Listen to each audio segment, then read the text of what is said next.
Die heerlikheid van die Here. Man, is so lekker. Ek weet nie hoe om dit beter uit te druk nie. Dis amper soos Eddie Cross. Dis amper soos om te weet dat ons dien 'n onbeskryflike God. En hy's magtig, en hy's ewig, en hy's heilig, en hy's groot. En kyk, as hy vir my iets sê, dan wil ek dit doen. Want hy weet net beter. Ek het so gewonder, waar's Margaret, of ons kinders nie die preek moes luister nie, maar hulle kan dit op YouTube gaan kyk na die tyd. Want dit is eintlik bedoel vir ons kinders ook. So Marlene, nee, wat hulle kan maar gaan, is reg, julle het ook beplan. En as jy gereed is, gaan ons Bybelverklaring doen, hoe wonderlike rede om 'n Bybel te hê in ons eie hande, nê. En dan sê ons vir mekaar, hier is my Bybel. Dit leer my van God. God is gees en ek kan bid in gees en waarheid. Ek kies vandag om met my gees te luister, elke belofte aan te neem. Die woord is die waarheid en die waarheid sal my vrymaak. Hierdie is 'n baie de mekaar preek, hoor. So jy moet hom asseblief regmaak omdat hy so de mekaar is. Kry nie een bemoedigende amen nie. Want eintlik is dit te veel om net te probeer in 'n halfuur vir mense te sê. Dis net hopeloos te veel. Jy het sommer 'n Bybelstudie reeks van 3 of 12 weke nodig om regtig te verstaan as ek vanoggend gaan praat oor die geboortehuis van Jesus, nê, waarin hy groot geword het. Ons almal weet hy's gebore in die stal, in Bethlehem stal, soos wat ons in die krib, en ons weet wat sy geboorteplek is, maar gee ons aandag om te vra oor wat sy geboortehuis was. Daar waar Josef en Maria. En het jy geweet dat Jesus het boeties en sissies gehad?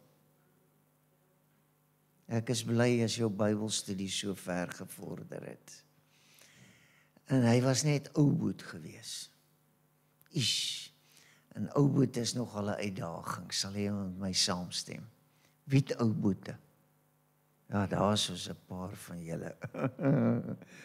Arme ou boet, nee. Ek gaan 'n tweede ding reg aan die begin vir jou duidelik sê, dat wanneer ek aan die einde vinnig daaraan gaan vat, dat jy dit dan makliker sal kan in perspektief of in konteks plaas om te verstaan, is dat ons dink nie altyd daaraan nie, maar Jesus moes ook iewers rondgekruip het in 'n huis.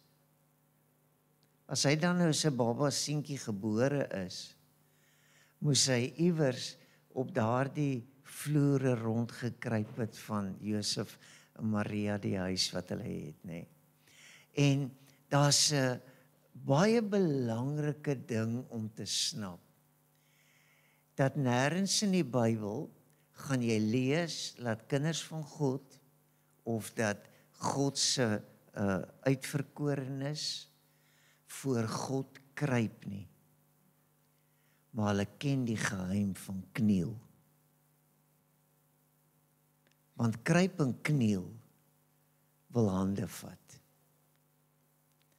Maar jy kruip nie. Jy lees wel in die Bybel dat God se vyande al kruipende na hom toe kom.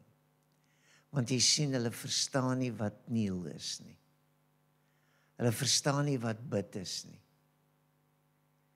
Goed, nou weet ek, nou het ek jou al, en onthou ek nou vir jou sê, vir ek het die mekaar preek, jy sommer moet hou, vir dit wat nou nog gaan kom, nê. So, dis 'n belangrike een, later om te besef, dat ek kruip nie na God toe nie, ek kniel voor God. Baie belangrike ene, nê. En dan is dit mos nou, behalwe dat ons nou moet dink, hoe het Jesus groot geword? Daardie jare wat stil is, het jy al mooi aan gedink, dat amper 30 jaar van sy lewe was 'n voorbereiding gewees. 27 tot 30 jaar was 'n voorbereiding gewees vir 3 jaar. Maar in daardie 3 jaar gebeur daar soveel dinge wat in die voorafgaande voorbereidingstyd reggemaak moes word of voorberei moes word. Jesus maak so baie verwysings na huis en huisbou en hoe die huis moet wees en wat die huis moet wees. En ek glo na vanoggend gaan jy verstaan dat as ek jou sommer net 'n gewone lesing amper kon gee wat ek graag sou wou doen en sê kom ons gaan kyk net eers argeologies en ons kyk net eers vanuit 'n dokumentêre hoekpunt. Kyk ons nou wat is huise in daai tyd gewees, hoe het huis gelyk ensovoorts. Maar ek meng nou hierdie klomp goed so bymekaar om by hierdie groot en belangrike punt uit te kom, is dat jy moenie kruip nie, maar jy moet kan kniel. Jy weet, dink gou as jou kind na jou toe kom en hy kruip. Jy weet, ons ken dit. Ons het 'n Afrikaanse spreekwoord, jy weet, jy kruip voor iemand, nê. Maar dis 'n ander ding om te kniel. Om in 'n posisie van autoriteit te wees. Om op jou knieë te wees. Goed.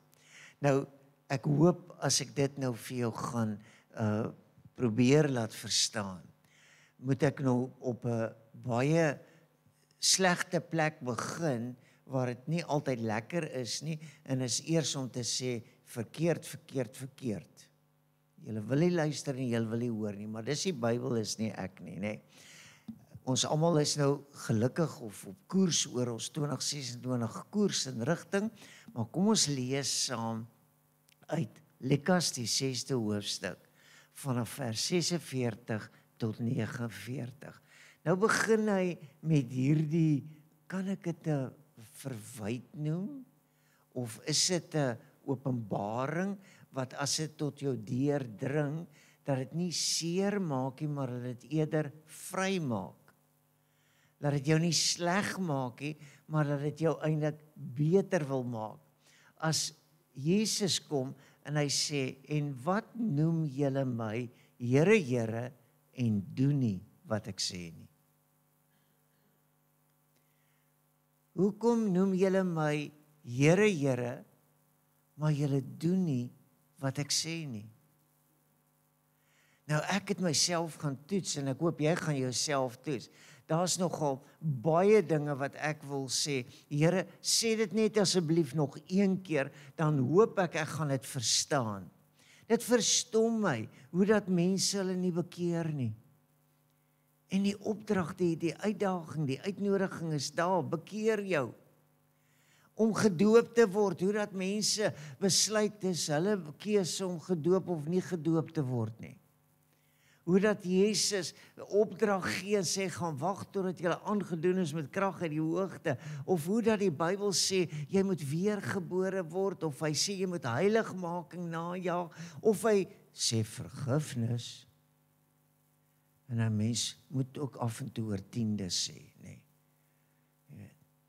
En hy sê, ek sê vir julle, maar julle doen dit nie. En nou gaan die teks aan, en dan lees hy so, en dan sê hy, elkeen wat na my toe kom en na my woorde luister en dit doen, sal ek julle wys soos wie hy is. Nou een aand toe ons in die begin van ons gemeente se groei en ontwikkeling was, toe is daar 'n vreeslike mooi dataprojekter gewees, en op daai stadium was ons 'n bietjie stikkend gewees, hier by 'n konferensie gewees, en een van ons pastore sit so skuins voor my, en ek sê vir hom, pastoor, as ek nou vanaand daai dataprojekter steel, en ek kom doen môre belydenis, kan ek hom maar hou? Toe sê hy, nee, jy kan nie net belydenis doen nie, jy moet ook reg doen. Jy moet kan teruggee. OK, nou ek het vir julle gesê, julle moet vasby, dit gaan bietjie iets van jou vra, nê. Maar hoe kan ons sê, Here, Here, maar ons doen dit nie? Hoe kan ek by die essensie of by die belangrike ding uitkom van dat ek kan nie net woorde maak nie, ek moet dade hê. Ek moet wys ek was verkeerd en ek moet wys ek het reg gemaak. Amen. Dis soos om jou huiswerk te gedoen en dan merk jy 1 of 2 foute wat daar verkeerd gemerk is, jy het nie reg geantwoord nie. Dan gaan doen jy verbeteringe, het hulle op skool vir my gesê. Ek weet nie of hulle dit nog so noem nie, corrections nie. Jy weet, dan moet ons nou gaan corrections doen. En dan partykeer omdat jy nou nie mooi gekorrekt het nie, omdat jy dit sommer 10 keer uitskryf, jy weet. Dan moet jy nou seker maak jy het die antwoord reg. Jy weet nou regtig reg wat dit moet wees. Nou sê Jesus, julle doen nie wat ek vir julle sê nie. Kom ek wys vir julle wat gebeur as jy dit nie doen nie en wat gebeur as jy dit gaan doen, nee. Dan verduidelik hy. Hy sê hy is soos 'n man wat 'n huis bou, wat grawe diep ingaan en die fondament op die rots gelê het, en toe die vloedwater kom en die stroom teen daardie huis losbreek, kon hy dit nie beweeg nie, omdat sy fondament op die rots was. En dan vers 49 sê, maar wie dit hoor en dit nie doen nie, is soos 'n man wat 'n huis sonder fondament op die grond bou, en die stroom het daarteen losgebreek, en dit het dadelik geval, en die instorting van daardie huis was groot gewees. Waaroor gaan dit? Dit gaan oor Jesus se woorde. Dit gaan oor, doen ek dit of doen ek dit nie? Is ek gehoorsaam aan God se stem? Hoe reg lewe ek God in my lewe uit? Is hy regtig die koning van my tempel? Is hy die heerskappy van my gedagtes? Is hy die een wat sê, gaan en dan gaan ek, en die een wat sê, staan en dan staan ek? En ek lewe in hierdie gehoorsaamheid, ek lewe in hierdie oortuiging, dat God weet beter. God ken my beter, behalwe dat hy my maker en my skepper is. Nou as jy die ander evangelie lees, en ons gaan later daar by Mooi kom, dan sê hy, en die reën het geval. Halleluja. Ek wil vir jou sê, as jy 'n huis bou, gaan jou dak iewers lek. Ek hoop nie so nie, maar ek dink so. Nee. Goed, hy het geval, en die waterstrome het gekom. Nou weet ek nie waar, Cassie, hoe kyk jy my af? Het jy 'n kamera daar in my studeerkamer waar jy nou sien wat my preek is? Hy kom vanoggend hier by my aan en hy sê, pastoor, het jy gehoor daar's 'n dreigende tsunami in wat Walvisbaai en Swakop gaan oorspoel? Cassie, hoe het jy geweet om my nou te kom waarsku, nee? Die vloedwater het gekom, die tsunami het gekom. En die wind het gewaai, nou moet vir my niks daarvan vertel nie, ek weet alles van oosweer. Die wind het gewaai, en die sand het weer opgegaar, en alles is weer toe onder die stof. Die wind het gewaai, en dan sê hy, en dit het in die huis aangestorm. Ek wil hê jy moet weet, dat as die stikkend van die lewe op jou afmik, kom het met geweld. Niemand van ons word so bietjie, jy weet, sag gemaak vir wat nou? Nee, dit tref jou met 'n slag. Die boos, die stikkend, die verkeerd. Skielik op 'n oggend staan jy net op, soos wat ek nou daai grond gekoop het daar by die Raaf, jy weet, en ek waarsku almal nou teen die deksels. Want ek kan nie 'n beter lelike woord kry nie, jy weet. Maar die deksels het my deksels hard laat val. En ek het my ribbes is nou nog so seer, ek kan nie amper regop nie. Almal sê, gaan sien die dokter, ek sê nee, ek lees my Bybel. En hy sê, lê hande op, en hy het gesê, kasterolie. Goed, so, kan ek jou help om te verstaan? Hy storm op jou af. En hoor gou die krisis, die ding wat ons nie onthou nie. as ons nie luister nie, wat ons nie onthou nie, is hy sê, en dit het nie geval nie, want sy fondament was op die rots. Hoe kan jy nie kies vir Jesus nie? Hoe kan jy nie 'n oortuigde gelowige wil wees nie? Hoe kan jy nie waarlik kind van God wil wees nie? Want jy gaan staan as hierdie goed jou tref. En as die krisis so om jou wil toevou, dan kyk jy net so, en daar's so 'n mooi nuwe lied wat ek graag luister. Hy sê, dat wanneer jy nou voel, I had enough, I realize that God is enough. Ek het genoeg gehad van hierdie stikkend en seer en van verloor. En wie van u wil 2026 ingaan en net al hoe meer sukkel en al hoe meer uitdagings en al hoe meer stikkende goed en nog gebreekte goed en nog wegbreek goed en nog... Nee, ons wil hê dat dit moet verbygaan, want hoekom? Ons staan op die rots, ons sal nie val nie. En ek wil vir jou sê, dis een ding om te val, maar die geheim lê in opstaan. Dit lê in daardie kragtige oortuiging, waarop jy weet, dat jou huis is gebou op die rots. Jy kan in die donkerste nag, kan jy veilig voel, want jy trap net so. En dan weet jy, jou huis is gebou op die rots. Wat 'n voorreg om kind van God te wees. Wat 'n blydskap om te kan triomfeer en te kan weet dat in my wêreld, in my omgewing, kan ek veilig wees te midde van gevaar en alles wat verkeerd wil gaan. En daarom is dit my interessant as die argeoloë nou so opgrawings doen. En hulle begin om vir ons te sê, dis hoe dit gelyk het en dit hoe dit was en hier was daai gewees en ek weet, dit klink vir my hulle tot Noag se ark gekry en hulle kry allerhande, hulle het Jesus of weet die tempel wat hulle so uitgrawe daar in Israel en alles. Die argeoloë is daar, nê. Maar nou wil ek vir jou punte maak en ek wil hê jy moet dit bære in jou hart om te weet hoe mense gelewe het in die tyd van Jesus, help ons om Jesus se uitsprake beter te verstaan. Kan ons dit rustig aanvaar? Dit is goed om so 'n bietjie argeologie te lees. So af en toe te sê, ek lees my Bybel, maar kan ek vir jou sê, hier is 'n fotoprentjie van hoe dit gelyk het, nê, hoe dit was. En om nie net jou eie prentjies te maak nie. Nou as ek vir jou sê, dat as ons praat van 'n huis waarin Jesus groot geword het, dan is dit 'n huis wat nie kamers gehad het, soos wat ons kamers ken nie.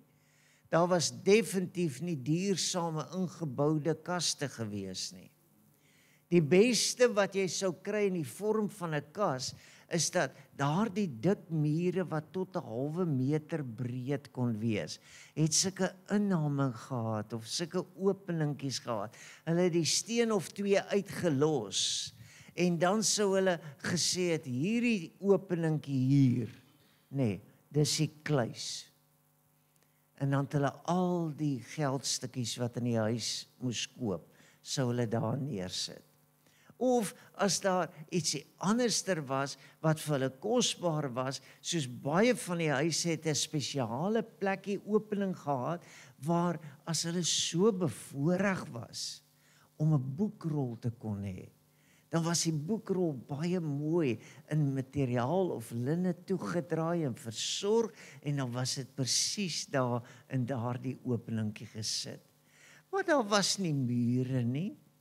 Daar was nie hierdie grensstrepe gewees wat gesê het, my kamer, en jy klap die deur toe want jy's 'n tiener. En jy sê, jy kom nie in my kamer nie, jy weet. Dit was 'n oop ruimte. Dank God gou vir ons kerkgebou. Jy het nie 'n keuse vir oggend nie. Maar as jy wil nies, gaan almal hoor jy nies. En moet asseblief nie snork nie, want ek probeer so interessant wees as wat ek kan, dat jy die preek jou eie kan maak, nee. Maar as jy snork, gaan almal weet jy het nou in die slaap geraak. Dis hoe huis gelyk het, een groot oop ruimte. Nou moenie vir my sekere vrae vra nie, ek gaan dit nie antwoord nie, nee. Goed, maar kan ek jou help om te verstaan, dat daar was selfs plek gewees vir bokke en vir skape. Want die huis se vloer was so gebou gewees, dat hy aan die buitekant as te ware 'n waterkeer muurtjie gehad het, en dan as jy in die huis ingekom het, het jy 'n trappie afgetrap. En daar die eerste vlak was waar die bok of die skaapie aangeslaap het. Ek weet nie waar die hoenders en die ander geslaap het nie, maar dis waar die bokke en die skape gewoonlik gebeere was. En dan het die vloer nog so tree laer gegaan. En dan is dit waar hulle gelewe het. Nou, moet nou nie vir my vra oor hoekom alles nie. Ek het nie al daai goed nie, en ek het nie genoeg tyd om stadig genoeg alles vir jou te sê nie. Maar ek wil jou bewus maak, dat daar is vlakke gewees. Dis vir die mens, dis vir diere, en dit is vir artikels, of dis vir goed. Is in hierdie huis, wat dit eintlik die geheim van so oop huis was, hy was georganiseerd gewees. Alles het sy plek gehad. Elke ding was met respek behandel. Jy het nie sommer jou hand in die kluis gedruk en 'n muntstuk gevat nie. Want dit was die huis se geld. Eina. Jy het nie sommer net gedoen wat jy wou nie, en waar jy wou nie. Nee, want jy het verstaan, dat hierdie huis het 'n sekere grootte, 'n sekere oppervlakte, en daardie oppervlakte is op 'n rots gebou. Daardie huis staan op 'n rots. Nou moet ek jou gou-gou die storie van Jakob vertel, né? Dat jy verstaan hoe dit in die Bybel se verhaal ingebou is, dat ons weer sal snap dat God het 'n plan van die begin af. God is regtig in staat om vir ons 'n besonderse lewe te gee. Wie wil sê amen? Ons sê dit gaan 'n besonderse jaar wees, en God gaan vir ons 'n besonderse jaar gee. Amen. Goed, ek gaan my haas, laat ek nie te stadig beweeg nie, maar laat jy kan snap. Kom ek vra jy net vir jou die vraag. Ek wonder nogal, toe dit die eerste dag was. Dit was aand en dit was môre die eerste dag, né? En toe is dit aand en dit môre, en aand en môre, en toe word die son en die maan en die sterre en die goed gekom en alles, en toe wonder ek nou nogal, jy weet, hoe het Adam se huis gelyk? Want God het in die aandwindjie gekom, waar het hulle gesit? Hoe het hulle, weet, mensgewys met mekaar gesprek gehad? En dan sal ons verstaan, en ek dink toe Eva bykom, toe het Adam eers moeilikheid. Want sy moes die appel ten minste in 'n baie duur bak gesit het op die tafel. Jy weet, om vir Adam te sê, Adam, jy mag ook van die appels eet, nê. En hoe het hulle huis gelyk? Maar ek wil net die prentjie probeer wakker maak. Ja, daar's baie goeie rede verseker. Maar kan ek vir jou 'n tweede vraag vra? Hoe het Adam en Eva se huis gelyk nadat hulle uit die tuin uit is? Dis dorings en dussels. En dit is oop en bloot. Hoe het hulle huis aan mekaar gesit? Maar jy sien in Jakob se verhaal, sien ons dat die bou van 'n huis was alreeds ver gevorderd gewees, maar nie soos wat mense gedink het nie, soos wat God gedink het. Jy bou die huis op die rots. As jy die huis op die sand bou en die storms kom, gaan die huis nie bly staan nie. Maar as jy die huis op die rots bou, kan daar die storms maar kom, hy gaan bly staan. Want jy kan nie in jouself iets regkry nie. Dis God wat dit laat regkry. Nou ek gaan jou help om te verstaan dat hier kom Jakob en ons gaan nou mooi na sy droom kyk dat jy verstaan hoekom ek by hierdie punt uitkom. Hy sê daarop het hy by 'n plek gekom waar hy nag oorgebly het, want die son was al onder en wat doen hy? Wat doen hy? Omdat dit deel van die ontwikkeling van my huis moet op 'n rots gebou wees, nê? Nee. Doen hy hierdie belangrike ding, hy vat een van die klippe van die plek en hy sit dit onder sy hoof en hy gaan lê en hy slaap op die plek. Halleluja vir kussings. Ek kan my nie indink. Maar ons almal sal vinnig vir mekaar sê, hy het seker maar sy hemp weet in 'n bondeltjie gerol en oor die klip gesit, want wie weet, hoe kan jy op 'n klip slaap? Hoe kan jy jou kop op 'n klip laat slaap? Maar dit is juis as jy gehoorsaam is en jy doen wat God sê en jy's gehoorsaam en jy voer uit, jy luister na sy woorde, jy begeer sy opdragte vir jou lewe. Jy smag na sy koers en rigting en sê, Here, nie my wil nie, maar U wil geskied, nê? En dit is my so besonder, as jy nou na Jakob se storie toe gaan, dan kom Isak en dan besef hy, Jakob moet nou 'n vrou kry, want dis nou tyd. En dan stuur hy hom en dan sê hy vir hom, jy moenie hierdie Kanaanitiese vrouens sê, hulle is nie goeie vrouens sê. Ek het nooit gedink daar's nie goeie en goeie vrouens nie. Ek gedink alle vrouens is goed, jy weet. Maar hier leer ek al vir les, jy weet, laat soms moet jy oppas, jy weet. Party vrouens is goed, genoeg gesê. Jy moet eintlik jou pa en ma vra om vir jou vrou te kies.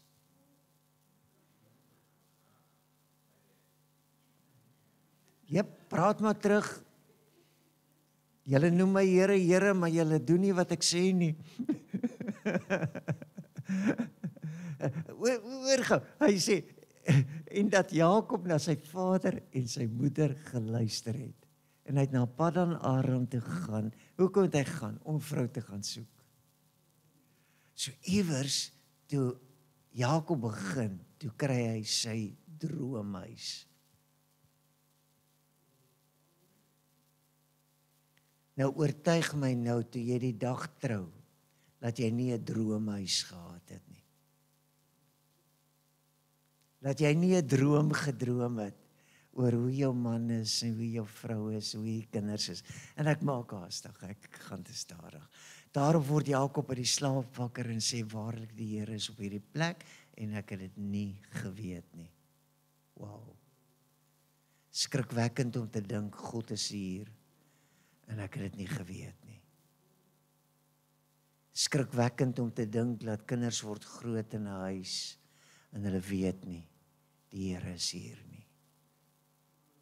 Amen. Dis stil word, dis terugdink, dis vra vir jouself, waarmee is ek besig? Wat doen ek? Waarmee lewe ek? En as ek kyk hoe dat hy daardie nag die droom ontvang van die leer wat in die hemel opgaan en hy kry die beloftes wat God vir hom gee en hy besef net, hierdie plek se naam is nie Lus nie, maar Bethel. Nou, Lus beteken so iets soos die plek van neute of Makedonië, wat Makedonië, nee, wat noem jy? Neute, ja. Dis die woordjie Lus beteken so iets. Hy noem dit Bethel. Hy sê huis van God. Bethel, huis van God.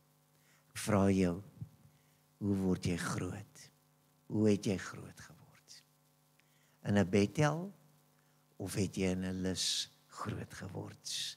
Kom ek help jou om te verstaan dat in Jesus se groot word jare kom hy en hy verduidelik al hierdie dinge vir ons en hy praat met ons dit.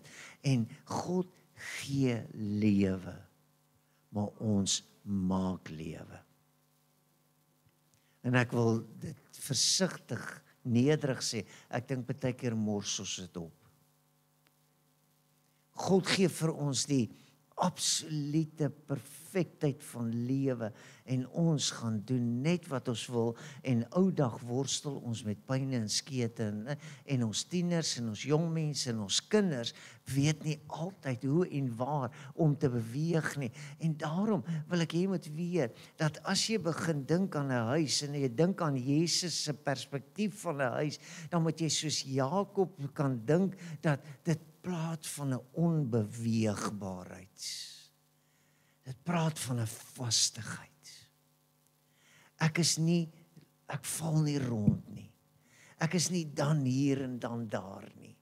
Ek is nie op of af nie. Ek het 'n stabiliteit. Ek het 'n rotsvastheid in my lewe. En ek wil vir jou vanoggend aanmoedig om nou een van die belangrikste Jesus of tyd huis beginsels te verstaan, is dat jy kon nie groter bou as wat die rots is nie. Jy kan nie weier gaan as wat die rots is nie, want as jy van die rots af, as jy in die sand en jy's in die dorings en die dussels en jy's in die wegspoel, jy moet bou op die rots.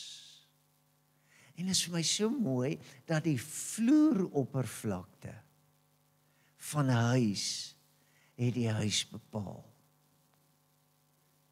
Maar die huis was so groot soos wat die rots is. So ek wil vir jou sê, maak God meer, dan kom jy agter jou huis raak groter. Nee. So daar's al hierdie beginsels, daar's honderde van hulle, en ek wil jou help om te verstaan, dat kinders het deur te kruip, het hulle die vloeroppervlakte van die huis geleer ken. En het hulle geweet presies wat is waar en wie is waar en hoe is dit. En 'n vloer was dan ook 'n veilige plek gewees. Op die vloer sou daar niks met jou kon skeefloop nie, want hoekom? Die huis kan die storms weerstaan en die vloer is ook 'n plek waar dit vir jou sê, jy kan nie daar vat nie, jy kan nie dit doen nie, kom ek help jou om dit beter te verstaan, is dat kinders het geleer, as die pa daar gaan sit en hy begin sy werk doen, dan die kind nader gekruip en gesien hoe pa sy werk doen. As ma die meel meng en die deeg aan mekaar sit om brood te maak of kos te maak, het die kind dit prakties belewe. Daar was nie stoele en tafels in die sin soos wat ons dit verstaan nie. Daar was nie afskortings en mure gewees. Nee, alles wat gebeur het in die huis was vir almal se ervaring.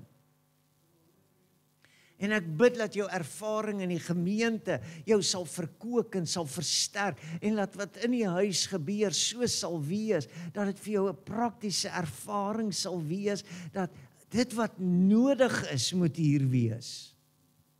Onnodige goed moet nie plek hê nie. En ek gaan jou help om dit te verstaan, hoe het Jesus se begrip gevorm oor huis?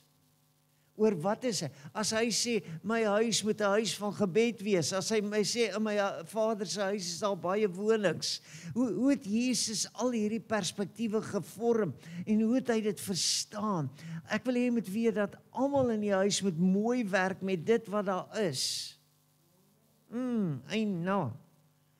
Nou daar is ek so skuldig, jy weet, dat koekies steel is regtig verkeerd, hoor. As ma nou daai klapperkoekies of daai lekker koekies gebak het en hierso, en daar's 20 van hulle, en jy eet nou 19 van hulle op, kry skaam vir jouself. Asseblief, sê ekskuus, jammer, julle wou seker ook gehad het. Moenie jou man se sjokolade steel nie. Ek sê kondensmelkie. Snap jy? Kan jy verstaan jou perspektiefvorm van die huis? Sodat jy eien dit nie net jouself toe, en jy besef, dis tot die voordeel van almal wat in die huis is, nê? Onthou jy die versie wat sê, dat as die lamp opgesteek word, dan skyn dit vir almal wat in die huis is? So Jesus se perspektief van 'n huis was absoluut gewees. Dis daar waar alles begin het, waar alles moes geëindig het. Daar was geen fisiese mure nie, maar daar was besliste beperkings gewees. Jy mag en jy mag nie, en jy moet en jy moenie, en jy moet verstaan, die gesin het alles daar gedoen, dit was in die belang van almal gewees, en kinders het van die eerste dag af geleer, jy gaan nie daar nie, of jy doen dit nie daar nie. Ons kinders moet die ruimte, die vloer van die huis ken. Ons kinders ken nie die ruimte en die vloeroppervlakte van ons dag nie. En ek bid God, laat hierdie boodskap jou gaan help om ons kinders weer terug te bring, so die huis behoort aan die gesin. En hulle sê ons altyd as mure ore het, dan wil ek nou vanoggend sê, hier vanoggend sê ek vir jou, ek dink vloere kan praat. Vloere moet kan praat. Die beperkings, die impak, die bou. En daarom was dit so belangrik, dat as jy begin dink, nou hoekom sit jy mure op, dan is dit hierdie mooi belangrike ding, dat hy sê, hoe jy die fondament gebou het, word sigbaar as jy begin om die mure te bou. En wat wil die mure doen? Die mure wil beskerm wat jy veilig wil maak. Dit wat joune is. En ek gaan vir jou hierdie praktiese belewenis gee om te verstaan dat dit was dik steenmure gewees, reeds opgemerk. Daar was baie stoorplek gewees en elke stukkie het 'n doel gehad, elke dingetjie was belangrik gewees. En dan die belangrike deel van die bou van die huis was dat die dak was 'n oop ruimte gewees. Dik, sterk hout is gebruik. En dan is daar met klei en strooi 'n vloer gebou op die dak. En dan moes 'n leer aan die buitekant. Het jy geweet dat dit een van die eerste aanbevelings in die Ou Testament was, dat as jy 'n huis bou, moet jy 'n leer aan die buitekant bou? Ek dink ons oupas en oumas wat getoer het en getrek het met die voortrekker ossewaans en daai huisies wat hulle gebou het. Julle ken mos daai wit huisies, né? Het julle al gesien daar by die vissersdorpies? Hulle het almal 'n leer teen die muur. Hulle het gehoor en gedoen. Hulle het iets verstaan, dat die leuning na die dak toe, die leer na die dak toe, moet van klein tyd af geleer word om geklim te word. As ma gou vir klein Boet roep en sê, gaan haal gou vir my van die dak iets af, dan vrees sy nie om die leer te kry. Is dit hoekom ons kinders so benoud is om hoër te gaan? Omdat hulle nie geleer het toe hulle klein was om in die teenwoordigheid van 'n ewige God te wees nie. En as ek die mekaar is, of as ek self met sukkel om vir jou te help om te verstaan vanoggend, dan kan ek dit haastig maak om vir jou te sê, dat hoe sterk is jou huis? Met watter materiaal het jy gebou? As jy met swak materiaal gebou het, dan gaan jou huis nie bly staan nie. As jy verseker nie op die rots bou nie, gaan die storms jou kry. Jou huis gaan nie bly staan nie. Verstaan jy, as Jesus kom en hy sê vir hierdie, kom ek wys vir julle. Julle noem my Here, Here, maar julle doen nie wat ek sê nie. Hy sê, kom ek wys vir julle soos wie julle is. Jy het 'n keuse. Dis of jy bou die huis op die rots, of jy bou hom nie op die rots nie. Dis woord van God, dis die krag van God in Jesus en dis sy heerlikheid, en daarom dat jy kan sê, ek en my huis, ons sal die Here dien, niks anderster nie. Kinders en die res van die huis, daar kan nie twee wêrelde in een huis gewees het nie. Daar kan nie goed en sleg wees nie. Daar kan nie reg en verkeerd wees nie. Daar kan nie gehoorsaam en ongehoorsaam wees nie. Ag, mag dit ons aanspreek vanoggend as kerk en as gemeente, dat ons weer sal sê, in AGS Pleroma gaan ons saam staan, want ons staan in een huis. Ons staan sterk in een huis. En elke een het sy ruimte en sy plek waar hy kan beweeg.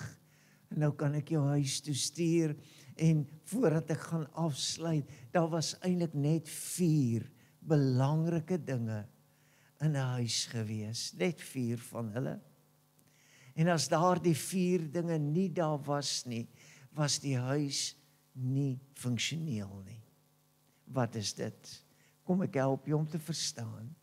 Die eerste enetjie was dat elkeen in die huis het sy eie strooi gevlegte slaapmat gehad. Nou ek noem dit nou 'n slaapmat, maar dit was nie net 'n slaapplek gewees nie. Dit was soos 'n mat gewees. Hy's met strooi gevleg. En dan was dit joune. En elke oggend moes jy bed opmaak. Dankie. Dis ek weet hoekom my suster amen sê, want sy kom uit die weermag uit. 'n Generaal het een keer gesê, 'n hooggeplaaste Amerikaanse generaal het een keer gesê dat hoekom leer hulle soldate om 'n bed op te maak in die oggend? Hoekom moet sy bed so perfek opgemaak word? Hy sê want dit is sy eerste prestasie vir daardie dag. As jy so terugkyk, tot vandag toe. Ek verstom my Margaret, jy weet, as jy wil lesings hê oor bed opmaak, praat met haar, nee. Sy vat daai duvet goeder so, maar dis net so een beweging en as hy duvet land, dan sy perfek opgemaak. Ek beloof julle, ek praat nou nie nog uit die huis uit nie, maar ek probeer jou help om te verstaan, maak jou bed op, nee. Rol jou strooi mat, jou strooi gevlegte mat op en hy het 'n spesifieke plek. En as oom of tannie net ook kom kuier en dan moet gou tee gedrink word, dan word daar dieselfde mat uitgerol en almal sal sê, Johnny, bring jou mat, en dan sê ek, dis my mat, ek laat nie ander mense tee mors op my mat nie, jy weet. Dan sê ma en pa vir my, luister, in hierdie huis, nee, is daar seker goed wat almal sin is. Ek hoop jy gaan iets snap, nee. Daardie selfde artikel moes jy kon deel, maar moes jy ook met jou lewe beskerm. En ek wens ek mag in detail ingaan, maar ek hoop jy gaan verstaan, daar's in jou vlees en in jou persoon wees, sekere dinge wat jy kan deel, maar ander dinge wat jy nie kan deel nie. En ek wil vir jou sê, as ons kinders weer dit leer, sal ons nie 'n probleem hê met tienerswangerskappe nie. Kan ek dit anderster uitdruk of sê? Sal ons nie weer 'n probleem hê as ons kinders verstaan wanneer jy mag en wanneer jy nie mag nie. Dis in hierdie 4 artikels wat hulle geleer is, hoe jy dit gebruik, hoe jy dit doen. Die tweede ene wat in die huis staan, die reg van almal was, maar dit was die opdrag van sommiges gewees, was die keramiekkleipotte gewees. Hierdie groot kleipotte is so ontwerp, dat as 'n muur probeer om op te klim, om dit wat binne is, jy weet, te gaan roof, dan val hy net weer af. Hy kon nie, dit was te glad gewees, die insekte kon nie inkom nie, want hy so gemaak en hy het seker riffies op, het jy al gesien, julle weet waarvan ek praat, nee, ons dink is net ornamente en versierings, kan ek vir jou sê, dis van Adam en Eva af, en dit is vandat hulle in die tuin was, ek het die idee, het 'n paar idees daar gekry, en toe hulle buite is, en hulle in die dussels en die dorings moes oorleef, toe sê hulle, ons sal met regte manierpotte en panne maak, as ons wil oorleef. Kan jy hoor die huisding, die gebou, die inhoud, hierdie keramiekpotte, was soms onder die grond, in die huis, in die vloer, was openinge gewees, dan is hierdie potte in daardie openinge gebêre, omdat as hy in kontak bly met die grondoppervlakte, dan behou dit sy temperatuur en bewaar dit. En jy kon, en jy was geken gewees aan hoe ryk of arm jy is aan die tipe potte wat jy het. Want sommige potte het gekraak en uitmekaar uitgebars. omdat hulle goedkoop en vinnig gemaak is. Ander was met groot inspanning presies gemaak. Wat is in jou huis? Hoe lyk jou huis? Wil jy 'n besonderse droomhuis hê? Wil jy Jakob, wil jy jou toekomstige vrou beïndruk met wat jy het? En ek wil hê jy moet weet, dan was daar iets baie belangrik geweest, dat jy sou nooit 'n huis gekry het sonder 'n olielampie nie. En hierdie olielampie sou 'n dowwe liggie dwars deur die nag gee. Maar die tipe olie wat jy gebruik, het bepaal hoe die lampie brand. Goed gesuiwerde olie het 'n helder lig en min rook gegee. Maar sommer goedkoop en sommer net olie wat jy gou iewers gekry het, was 'n dowwe lig met baie rook gewees. Daarom as jy by 'n arm man se huis sou instap, sou jy onmiddellik weet, hierdie mense kry swaar, of hier's iets verkeerd. Hierdie dinge is nie reg nie, want kyk hoe rook hulle liggie. Verstaan jy hoekom Jesus van die rokende lamp het gepraat het? Ek kan jou nog ure besig hou, Sissa, jy kan reg sit, ek is daar. Die vierde ene. En ek kon nou nie, in Engels is dit 'n brazier. In Afrikaans wil ons dit seker 'n braaiplek of 'n braaipan of 'n vuurpan maak. Dis soos wat ons nou see toe gaan. Toe ek hier gekom het, mag jy op die grond vuur gemaak het. Toe gooi hulle jou in die tronk as jy op die grond vuur maak. Nou moet ons almal koop nou daai braaitjies. Julle weet mos daai klein vierkantiges met die twee pootjies. So linnelam, jy kan 3 skape braai, dan val hy uitmekaar uit, nê. Goed, dan sy nou weer stikkend. Koop jy nie weer. En dis so ding. Is 'n ding waarin jy vuur kon maak. En in die winter, die koud, was hy naby geskuif na waar hy slaap was. In die somer as dit te warm is hy weer na die ander kant. So jy kon die vuur skuif. Jy kon hierdie braaipan ding optel en skuif en jy kon lekker vuur in hom maak. En jy daar selfde braaipan of vuurpit gebruik om iets wat nutteloos en niks werd geraak het te vat en dit eenvoudig in die vuur te gooi en te besef dis uit die huis uit. En ek bid God dat jy gaan snap as jy huis toe gaan, dat jy gaan hierdie 4 dinge in jou huis bekyk en dat jy vir jouself gaan begin om te sê, het ek dit? Het ek hierdie plek van rus waar ek my strooimat kan uitrol? Het ek hierdie keramiekpotte waarin my mielies en my koring en my suiker en my water en my olie veilig gehou word? Het ek die voorrade reg? Hoe staan my saak? En ek wil vir jou sê, ek dink ons het so ver weggegaan van om hierdie lesse uit ons kombuis, of uit ons slaapkamer, of uit ons badkamer, of uit ons sitkamer te leer. Ons huise het plekke geword, waarin ons eintlik kyk hoe ons kan wedywer. Wil 'n duurder potte stel hê as jy. En ek spandeer my geld net op regte, egte botter. Ek koop nie margarine nie. Ek sê vir julle iets. Margaret koop margarine. Ek koop net, wat is die botter? Batrou, wat sê goed sê nou? Is dit batrou? Is dit regte, egte botter? Ons weet ook nie meer nie, want ek dink daar sal weer ook hoeveel goed in, nê. Goed. Maar ek wil vir julle sê, af en toe weet ek of kondensmelk is of nie. Een van julle is skuldig. Ek het 'n blikkie kondensmelk gekry. Sy vervaldatum is 2015.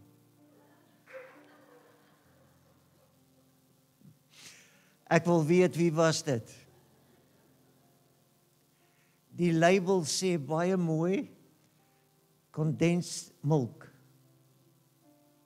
met wit prentjies op, met 'n resepie, en ek weet nie wat alles op haar enetjie.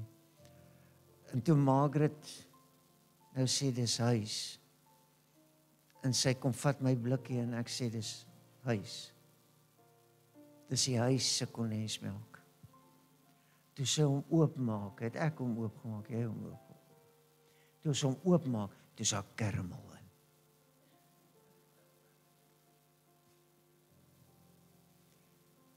Almal wat proe, jy weet, en hulle kyk so, dan sê hulle, ja, 2015, kondensmelk kan seker na 25, 10 jaar later nou bruin geword het. Maar ek wil vir jou sê, hy kan bruin word, maar hoe hy 'n karamel smaak kry, weet ek nie. So ek sê, dit was 'n fabrieksfout gewees.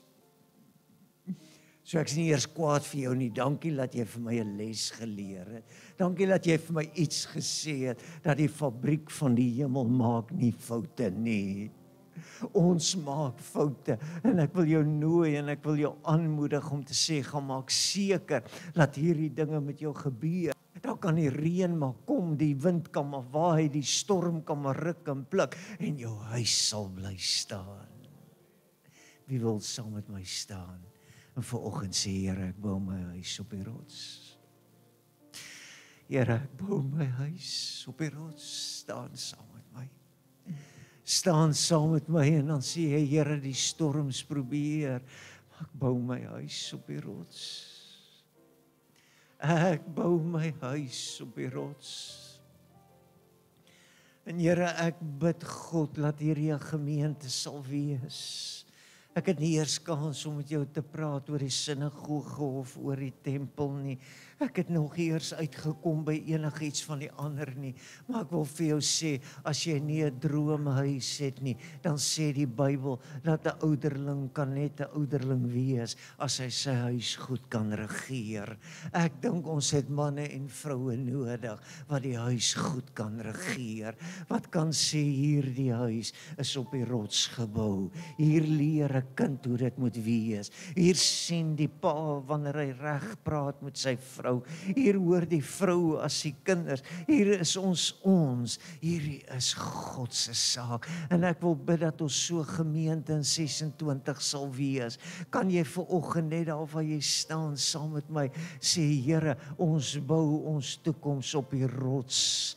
En die rots kan nie beweeg nie, onbeweeglik. Here, mag U gee, dat al sit ons koppe soos Jakob op 'n klip, dat dit 'n eerste tree sal wees, om te sê, Here, dit is vir ons ongemaklik, dit is vir ons moeilik, Here, ons weet nie hoe nie, maar Here, vanoggend kom ek onder die salwing en die inspirasie van die Heilige Gees, en ek sê, Here, rig my weer, Here, laat my weer beweeg, soos wat U wil hê ek moet beweeg. Here, ons bid vir ons hele gemeente, ons bid vir hulle wat doen en hulle wat nie doen nie, ons bid vir hulle wat kom en nie kom nie, Here, ons bid vir hulle wat kan en nie kan nie, ons kom vanoggend vir ons hele gemeente, en ons sê, Here, ons wil 'n lamp wees, ons wil 'n op die staander wees, ons wil 'n plek wees, waar die heerlikheid van God gesien en geëer en geloof en geprys kan word.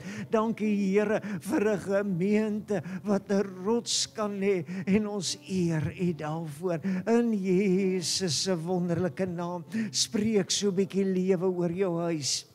Sê so 'n bietjie mooi dinge oor jou huis. Sê 'n bietjie, hierdie huis gaan bly staan. Hierdie huis het 'n toekoms. Hierdie huis het 'n vooruitsig van die heerlikheid van die Here. Ek en my huis, ons sal die Here dien. Halleluja. En ons sal weet dat die Here is in die huis. En sy krag en sy salwing. Ek bid, Here, dat elke bose ding wat nie van U is nie ruimte sal hê nie. Ons vat dit vanoggend en ons gooi dit in die vuur en ons sê, brand, jy behoort nie hier nie. Jy is nie deel van hierdie huis nie. En ons koester vanoggend weer elke ding wat hier moet wees. En ons sê, Here, ons het die salwing nodig. Ons het die inspirasie nodig. Ons het die heerlikheid nodig. Here, ons wil hê dat die lig moet skyn en die krag van God moet in ons gesien en oor ons lewens wees. Sit gou 'n hand op 'n skouer langs jou en dan seën jy daardie huis en sê, Here, mag jy geseënde van die Here wees. Mag jou huis vas staan. Mag jou heerlikheid gesien word. Mag groter en groter lig uit daardie ou lampie skyn en waar ek voor God gesien, geëer en geloof sal wees. En ek loof U daarvoor. En Here, dankie dat ons vanoggend in die huis kan wees. Dankie dat ons vanoggend die voorreg het, I was glad, dat ons vanoggend die voorreg het om te kan sê, ons was in die huis van die Here gewees. Ons was in sy huis gewees. O Here, dis heerlik, dis wonderlik om in U teenwoordigheid te wees. Dis so wonderlik om naby aan U te wees. Ons eer U daarvoor en ons loof U daarvoor. In Jesus se naam, in Jesus se naam. O